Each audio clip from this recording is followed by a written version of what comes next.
Should we start a war with Iran to prevent it from acquiring nuclear weapons or capabilities? I'm sorry.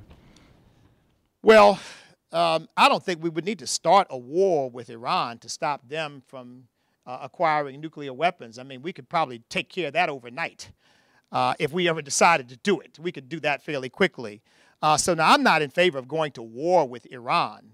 But I'll tell you something, I don't think we should allow Iran to acquire nuclear weapons. I think if it takes taking out their ability to create nuclear weapons, to stop them from having them, if it comes to that, I think that's what we've got to do.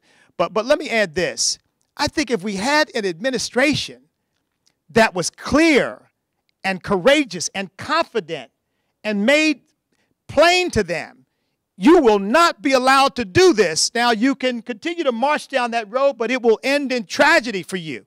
And if we put the kinds of strictures on their economy and we use every bit of might that we have to make clear to them you're walking down a very dangerous road, I think that we would find that Iran would back off. But, you know, George Washington said this, the best way to assure the peace is to be prepared for war. Ronald Reagan talked about exactly. You know, when people know that you better not mess with America, guess what? The world's a much more peaceful place. But when they think you can kick us around and we won't do anything, I mean, can you imagine this?